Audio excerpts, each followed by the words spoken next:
naimbitahan silang minsan sa isang handaan ng kanyang pinsan. At hindi naman ito kalayuan dahil sa katabing baryo lang. Paglalarawan niya, isa iyong karaniwang araw. At nang dumating sila sa handaan, ay wala rin namang kakaiba. Kaya panatag silang magpinsan na nakisalamuha sa mga taong naroon. Kumain sila habang nagkakasiyahan sa mga kwentuhan at nakipag-inuman rin nang sila ay yayain. Nung mga pasado 11:00 na ng gabi, ay iilan na lamang silang natira. Kasama yung kaibigan nila na siyang nangumbida sa kanila. Ayon pa sa kanya, ay tahimik lang silang nagkukwentuhan at nagtatawanan. Bagaman nag-iisa lang yung bahay ng kanilang kaibigan at walang kalabi. Ang iningatan naman nila ay ang huwag silang makabala sa mga taong nagpapahinga na sa loob ng bahay. Pero sa kanilang pag-uusap ay narinig niyang biglang may sumitsid. Kung kaya, napalingon si Richard kung saan iyon ang galing. Ngunit dahil sa may kadiliman sa bahaging iyon, kung kaya, wala naman siyang naaninagan. Kanyang binaliwala iyon dahil naisip niyang baka nagkamali lang siya ng pagkakarinig. Dahil tanging siya lang ang napalingon. Ngunit makaraan ang ilang sandali pa, ay muli niya iyong narinig. Kung kaya, tumahimik siya at pinakinggan iyong mabuti. Pero hindi na iyon muling naulit dahil doon ay naisip niyang marahil nga ay huni lang iyon ng mga insekto sa paligid at napagkamalan lamang niya na isang sitsit. Nagpatuloy sila sa kanilang pagkukwentuhan hanggang sa may maramdaman siyang kumalapit sa kanyang balikan. Sa puntong iyon ay nanindig na talaga ang kanyang balahibo dahil naramdaman niyang talaga ang pagkalapit na iyon. Simula noon ay hindi na siya mapakali at parang gusto na nga niyang magyayang pumasok sa loob ng bahay. Makaraan ang may kalahating oras ay nagyaya na ang kanyang pinsan na umuwi. Na ikinagulat pa nga iyon ni Richard. Sabi niya sa kanyang pinsan, baka pwede raw na bukas na sila umuwi at makiusap na lang sa kanilang kaibigan na doon na makitulog. Pero tumanggi ang kanyang pinsan. Sabi nito, hindi siya nakapagpaalam at inaasahan ng kanyang mga magulang na siya ay uuwi. Dahil doon ay wala nang nagawa pa si Richard. Hindi naman niya kasi masabi sa pinsan yung totoong dahilan kung bakit ayaw niyang umuwi. Baka kasi pagtawanan lang siya nito. At nang inumin ng kanilang kaibigan ang huling tagay, ay nagpaalam na rin sila. Binuksan ng pinsan ni Richard ang dala nitong flashlight at lumakad na sila. Kwento niya, napakadilim noong mga oras na iyon. At ang tangi lang nilang nakikita ay yung tinatamaan ng liwanag ng flashlight. At habang naglalakad sila, ay hindi maaalis sa isipan ni Richard yung nangyari kanina. Kaya naroon pa rin yung matinding kaba. Nang may mga magsasampung minuto na silang naglalakad, ay bigla na lang may naramdaman silang mabilis na dumaan sa kanilang gilid. Pero nang pilawan iyon ng kanyang pinsan, ay wala naman silang nakita. Halos ayaw ng iakbang pa ni Richard yung kanyang mga paa dahil sa takot. At napansin na iyon ng kanyang pinsan. Kaya natawa ito at sinabing baka bayawak lang yung dumaan Biniro pa siya nito at sinabing iwasan umano ang madalas na pag-inom ng kape. At nagpatuloy ito sa paglakad. Kaya sumunod na rin si Richard. Gusto na niya sanang sabihin sa pinsan yung masama niyang nararamdaman kanina pa. Pero dahil nga sa alaskador ito, ay baka asarin lang siya at hindi maniwala. Hanggang sa bigla itong tumigil sa kanyang paglalakad. Dahilan para mabangga pa ito ni Richard.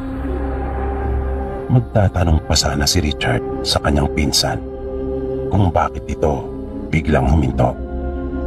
Nang makita niya sa unahan ang isang taong nakaupo na ang paraan ay nakakatulad ng sapalaka at nanlilisik ang mga mata nitong nakatingin sa kanila. Dahil doon ay tumakbo na silang magpinsan pabalik. Walang puknat ang ginawa nilang pagsigaw na humihingi ng tulong.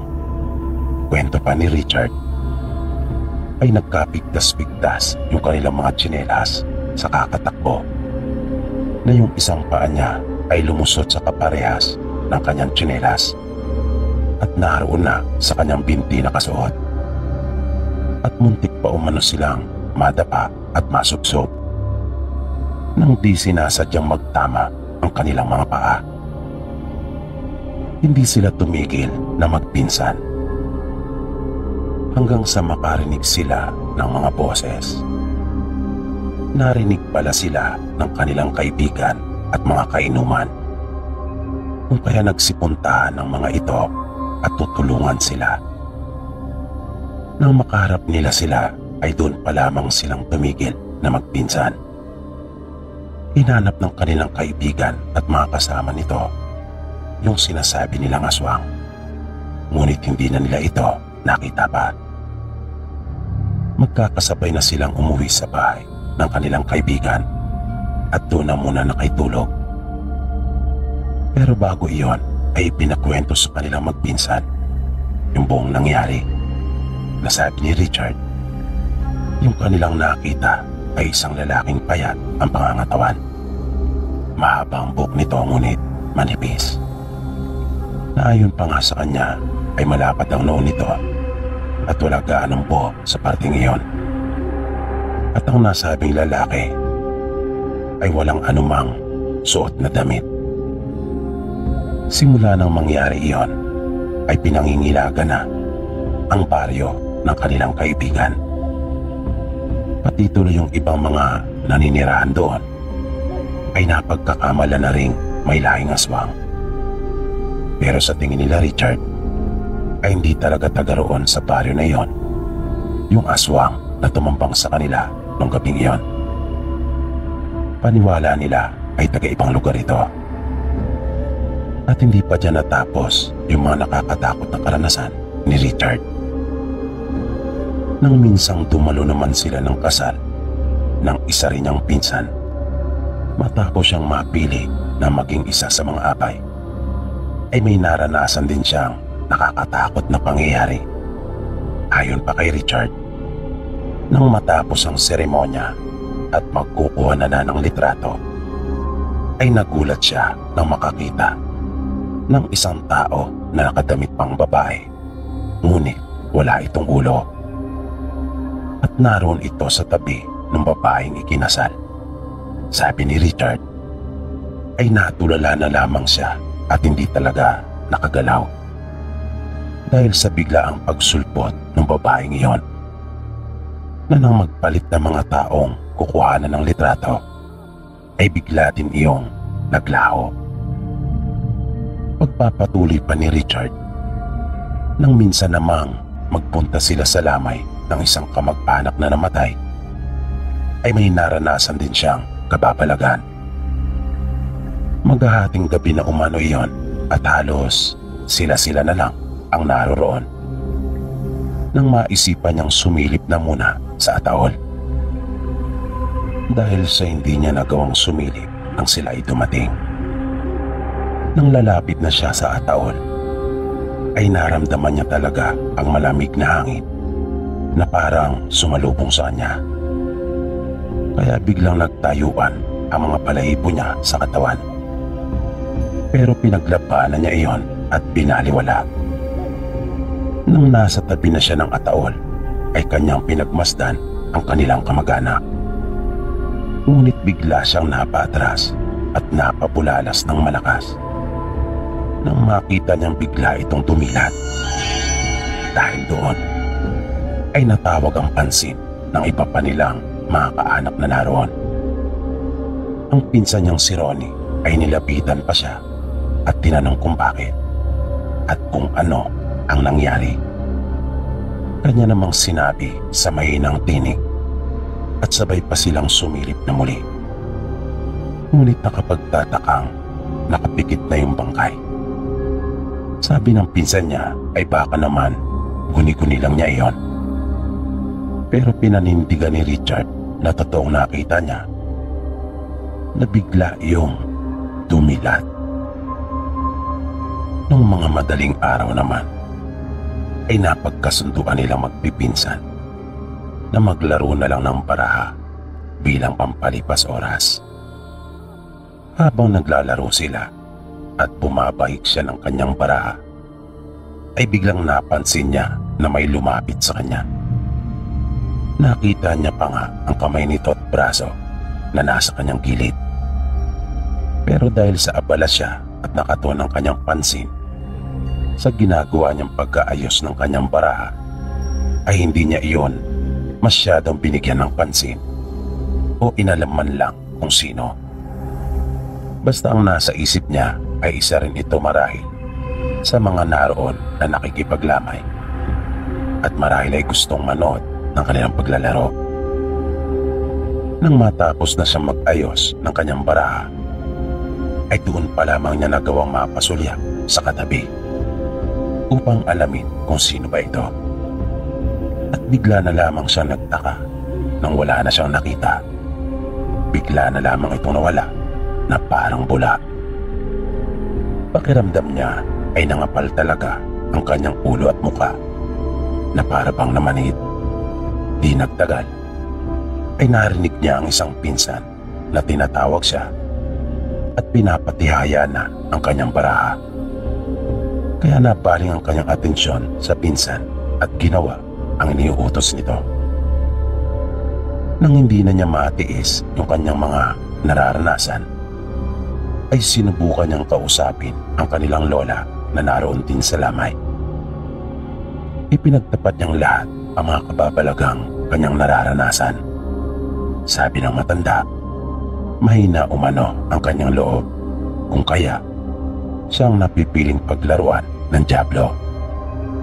Pagkat ito umano ang gumagawa ng mga bagay na iyon, na ginagaya lang nito ang wangis ng mga mahal natin sa buhay na namayapa na. Kaya payo ng kanyang lola, siya ay maging mapanalanginin at sumampalataya. At matapos silang makapag-usap, ay kanya agad isinagawa ang pananalangin.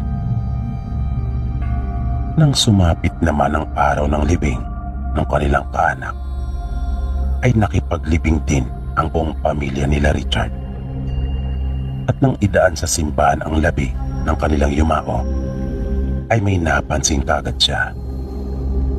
Kaya mabilis niyang nilapitan ang pinsang si Ronnie at pasimple niya itong kinausap. Itinuro pa niya dito ang kanyang nakita. Kapwa sila kinilabutan at kinabahan pagkat nakita nila ang isang lalaki na tahimik na nakamasid sa may gilid ng simbahan at nakakahawig nito yung aswang na tumambang sa kanila. Wala itong kakurap-kurap na nakatitig mabuti habang ipinapasok ang ataol sa loob ng simbahan. At nang nasa sementeryo na sila at iniaayos ng libingan ng kanilang kaanak, ay muling nakita nila Richard yung lalaki na nakasilip at nagtatago sa tabi ng isang malaking puno. Kaya nagtaka talaga sila sa kung bakit iyon naroroon. Napaisip sila sa kung ano ang talagang pakay nito. Naging malinaw lamang sa kanila ang lahat nang makarating sa kanilang balita makalipas ang ilang araw na pinakialaman umano at binuksan ang nicho ng kanilang kaanak at nawawala yung labi nito. Dahil sa pangyayaring iyon ay marami ang mga naging haka-haka at nabuong kwento ng mga tao. Sabi ng iba ay maaaring ipinagbili umano ang bangkay. Ang ilan naman ay naniniwalang yung mga kaaway nito ang gumawa noon pagkat may malaking galit dito. Pero kung kami ang tatanungin ng pinsang ko, ay masasabi kong maaaring may kinalaman yung aswang sa pagkakawala ng bangkay.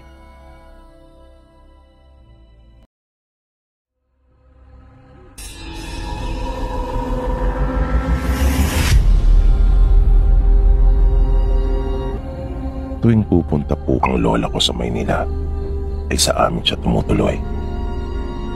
Minsan ay naisipan niyang isama ako pagbalik niya ng kanilang probinsya. Pumayag naman si mama dahil natakon na bakasyon ko naman sa paaralan. Nagustuhan ko rin yung ideya na yun ng lola ko dahil mahilig po talaga akong umalis at bumiyahe. Tuwing aalis nga noon si mama ay gusto kong lagi akong kasama. At isa pa, gusto ko ring marating yung lugar nila. Lalo na nang sabihin sa akin ng lola ko na marami akong pinsan na halos kaidarang ko lang. At banggitin din niya ang tungkol sa napakaraming prutas doon sa kanila. At ang pinaka nakapagpa-excite sa akin ay yung pagsakay ng barko. Yun kasi yung unang pagkakataon na makakasakay ako. Kaya nga nung nasa biyahe na kami ni lola, ay talagang masayang-masaya ako. At kahit unang beses ko pa lang na nakasakay sa barko, ay hindi naman ako nahilo o nakaramdam ng hindi maganda. Nang dumating kami sa kanila, ay bigla akong nalungkot dahil napakatahimik ng lugar.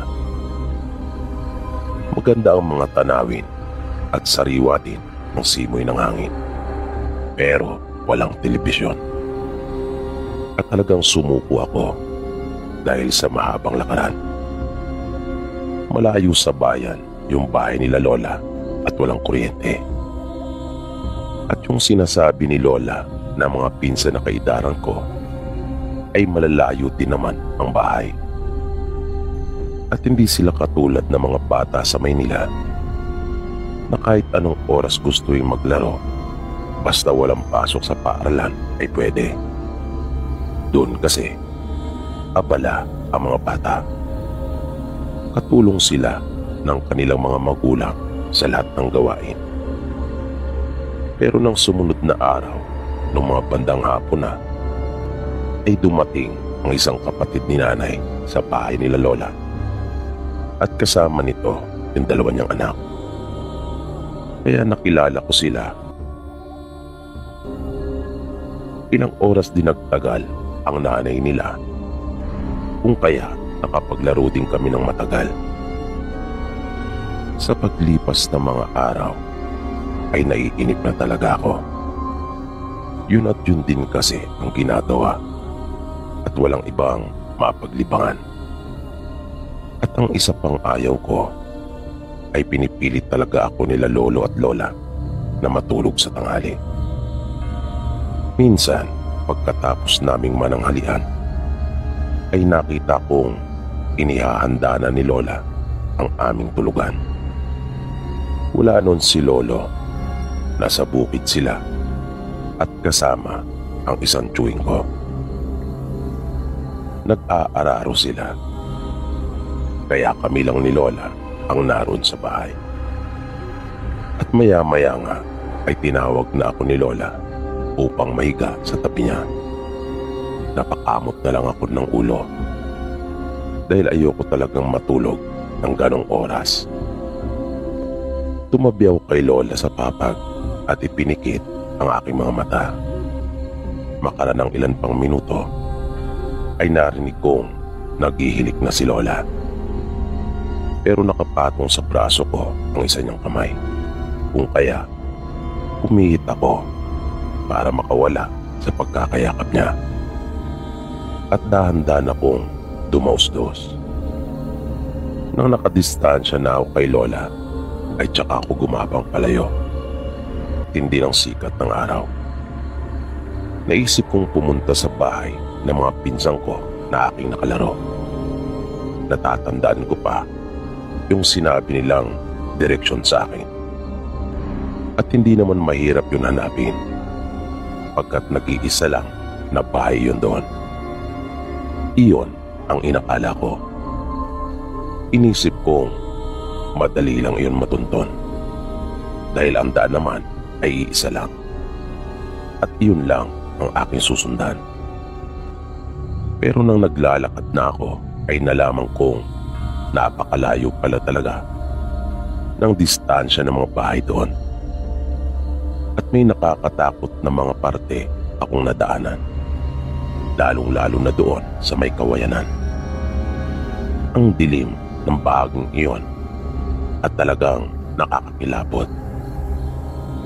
Pakiramdam ko, anumang oras ay bigla na lang may lalabas mula sa mga kawayan at susunggaban ako. At mas naging komplikado pa ang lahat nang marating ko yung bahagi na mayroong nagsangang daan. Kahit anong pilit kong alalahanin yung mga sinabi ng pinsang ko, ay wala akong matandaan na may sinabi sila tungkol doon. Nang puntong iyon ay babalik na sana ako. Kaya lang naisip kong malayo na ang nilakad ko, at baka malapit na doon yung bahay ng mga pinsang ko. Kaya nilakasan ko na lang yung aking loob at pumili ng daang tatahakin, na sinabi ko pa sa aking sarili na sana ay tama yung daan na pinili ko. Binaybay ko yung daan sa may gawing kaliwa. Bahala na, naisip ko. Nang magkakalahating oras na ako naglalakad, ay may nakita akong bahay. Bigla akong natuwa, dahil naisip kong baka yun na yung bahay nila. Pero habang papalapit ako doon, ay unti-unting naglaho yung pag-asa ko, dahil wala palang nakatira doon at sira-sira na. Nang lalampasan ko na yung sirang bahay na iyon, ay biglang may muling umagaw ng aking atensyon, pagkat parang may nakita akong tao na nakatalikod, na sa palagay ko ay isang babae, pagkat mayroon iyong mahabang buhok. Pero nang ibaling ko yung aking tingin doon, ay wala naman yung nakita kong yon. Nagsimula na akong kabahan. Pero hindi ko rin naman matiyak kung namalikmata lamang ba ako o imahinasyon ko lang yon dahil sa takot na kinararamdaman. Dahil doon, kung kaya nagmadali na ako. Parang iba na kasi talagang kutob ko. Pakiramdam ko ay may mga matang nakamasid na sa akin. Hanggang sa bigla na lang akong nakarinig ng isang malakas na tunog. Kakaiba yung tunog na iyon, na noon ko palang talaga narinig sa buong buhay ko. Nakakatakot iyon, na para ba iyong isang hudyat na susugod na. Kaya tumakbo na ako. Di ako sigurado kung anong oras na nung mga sandaling iyon, pero tirik na tirik pa rin ang araw. Kaya sa tansya ko ay mga alauna na noon. Tumakbo ako na para bang nakikipag-unahan, hanggang sa makarinig ako ng mga kaluskos, kung kaya ako ay napalingon. At nagulat talaga ako sa aking nakita. Isa iyong matandang babae na may hawak na tungkod, na medyo kuba na at tabingi kung maglakad. Kapansin-pansin na mas mababa ang isa niyang balikat. Mahaba ang kanyang puting buhok na nakalugay. Nakasuot din siya ng puting damit na pang sinauna pa. Sa sobrang takot ko, ay hindi ko na talaga iyon muling nilingon pa. Tumakbo ako na para bang wala nang bukas. Hanggang sa napansin kong sumabit yung hawak kong plastic na naglalaman ng mga joling ko. Sumabit iyon sa isang sanga na nakausli sa may gilid ng daan. Kahit lubang mahalaga para sa akin ang laruan kong iyon, ay hindi ko na iyon pinansin pa. Nagkalat ang mga iyon sa daan. Nararamdaman ko na ang hingal pero hindi pa rin ako tumigil. Hanggat kaya ko ay tumakbo ako. Ngunit bigla akong natigilan dahil sa hindi may paliwanag na dahilan kung bakit naroon na yung matanda sa may unahan. At bigla niyang binitawan ang hawak na tungkod at idinipa ang kanyang mga kamay. Nakasabay noon ay kanya ring ibinuka ang bibig at nakita kong nanlilisik ang kanyang mga mata. Parang kakapusin na ako ng hininga, hindi lamang sa pagod kundi dahil na rin sa matinding takot na aking nararamdaman noong mga oras na iyon. Pero kailangan kong makalayo, kaya tumakbo akong pabalik. Parang hihimatayin na ako dahil sa sobrang takot, na nung huli nga ay hindi ko na napigilan pa ang aking sarili at naiyak na talaga ako.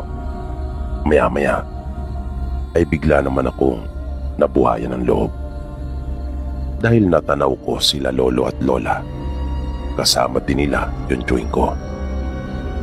Nang makalapit ako sa kanila ay napansin kong hawak na nila ang ilang pirasong jolen sa kanilang mga kamay, na iyon ang kanilang sinundan para matuntun ako.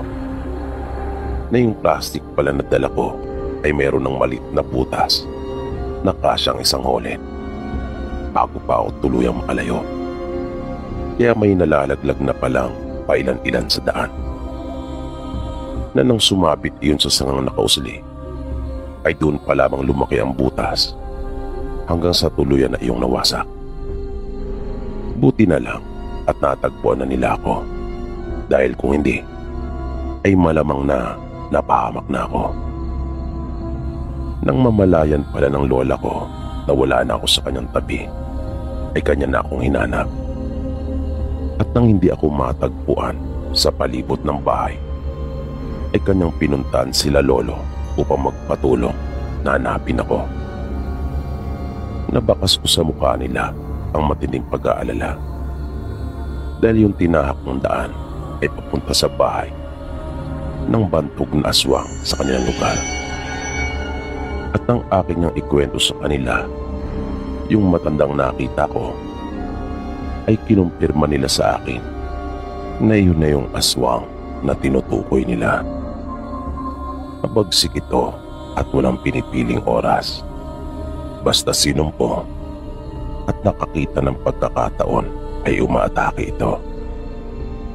Mula noon ay naging masunuri na ako sa mga nakakatanda sa akin. Hindi na ako umulit pa na umalis ng bahay na mag-isa. Natutulog na rin ako tuwing tanghali. At pinapasyalan na lang ako madalas ng mga pinsang ko upang makipaglaro. Hanggang sa natapos na ang bakasyon at kanila na akong ibinalik sa Maynila.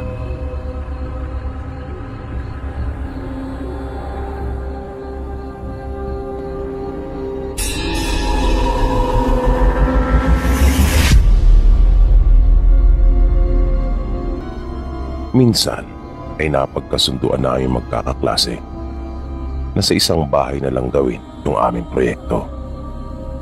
Bali 5 po kami sa grupo at ang bahay na napili namin ay kanila Marites. Si Marites po ay masasabi kong siya na siguro ang pinakatahimik sa aming lahat. Hindi ko rin ito nakikitang may kasama o kaibigan. Basta pumapasok lang ito. At kung saan siya nakaupo ay naroon lang talaga siya. At hindi mo makikita pumaalis-alis at nangangapit bahay. Madalas ko itong nakikitang nagsusulat o di kaya na may nagbabasa lang. Kaya nang mapasama ito sa grupo namin ay naisip kong baka iyon na yung magandang pagkakataon para kaibiganin namin ito.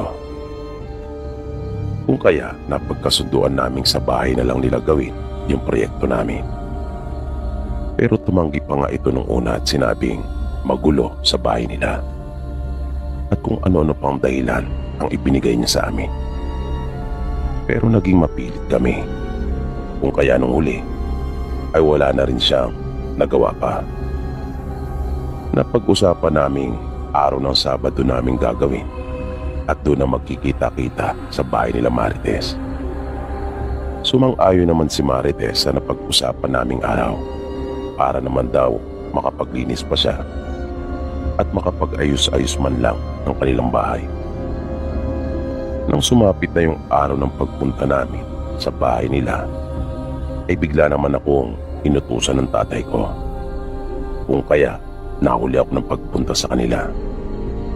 Yun yung unang beses na makakapunta ako sa kanila. Kaya hindi ako talaga pamilyar sa mismong lugar. Pero alam ko naman kung saan yun banda. Pero nang naroon ako, ay medyo nakaramdam talaga ako ng takot. Dahil masukal yung paligid ng bahay nila na para bang walang nag-aasikasong maglinis. Nakapagbaguhan ka dun sa lugar at hindi mo alam na may bahay doon, ay hindi mo talaga iyon mapapansin. Pagkat mahirap iyong makita dahil na rin sa mga puno at malagubat na itsura noon.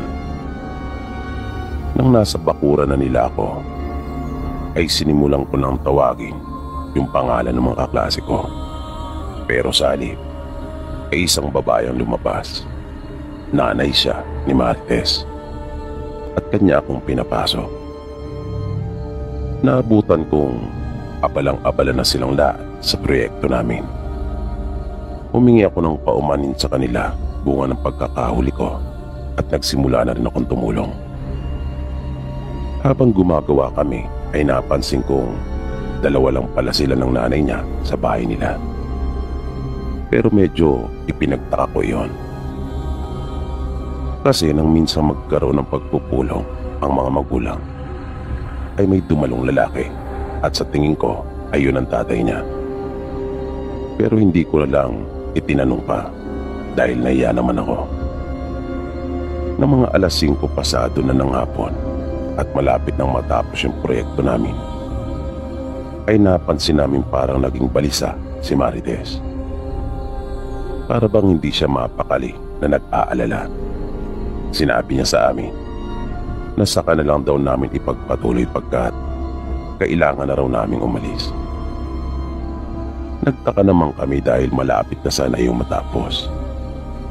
Hanggang sa samahan na niya kami palabas ng bahay nila. Kaya kahit takang-taka kami, ay wala na kaming nagawa pa. Maya-maya, napansin kong lumabas na rin ang nanay niya. At sinabing kanya na kaming ihahatid hanggang sa may labasan. Papasok kasi yung sa kanila na may mga 500 metro din siguro ang layo mula sa kalsada. Nang papaalis na kami sa bahay nila, ay bigla kami nakarinig ng isang malakas na pagpagaspas. At parang dumapo iyon sa isa sa mga punong naroon. Pero hindi namin iyon nakita dahil na rin sa makapal na mga dahon. Papadilim na pa naman noong mga oras na iyon, kung kaya nakadaragdag iyon ng takot. At lalo na nang biglang may humuni. At hindi kami maaring magkamali dahil pamilyar kaming lahat sa uni ng aswang. Dahil meron talagang angkan ng mga aswang dun sa may amin. Kaya nagkatinginan kami ng mga kaklase ko, habang si Marites naman at nanay niya ay tila ba nagkaintindihan na rin. Parang ayaw na naming iakbang pa yung mga paa namin at gusto na namin bumalik sa loob ng bahay nila. Pero sinabi ng nanay ni Marites na mas delikado kung mananatili pa kami doon. Huwag daw kayong mag-alala pagkat kanila kaming ihahatid.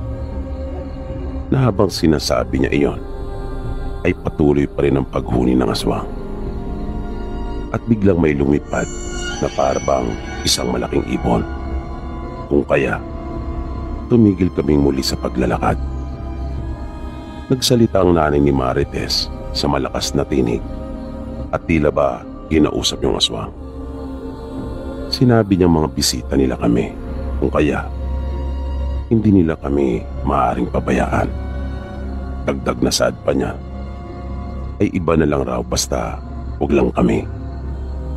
At unti-unti nang nawala yung paghuni noon. Kung kaya napanatag na kami. Habang naglalakad na kami palabas ay nagkwento sa akin si Marites. Pag-aamin niya, may laing aswang ang tatay niya at malakas ang kanyang kutob na iyon yung humuni at may masamang tangka sa aming magkakaklase. Ito rin daw ang dahilan kung bakit nakipag-iwalay na ang nanay niya dito at namuhay na lang silang dalawa ng sila lang. Pagkat gusto rin sana nitong yakapin nila ang pagiging aswang. Bagay na hindi naman mapapayagan ng kanyang ina. Wala naman akong ibang pinagkwentuhan tungkol sa mga sinabi at ipinagtapat ni Marites sa akin. At dahil doon, ay nalaman ko na ang dahilan kung bakit umiiwas si Marites na makipagkaibigan. Pagkat ayaw niyang may madamay pang ibang tao, lalo pa nga, at ayaw pa rin silang lubayan ng kanyang ama.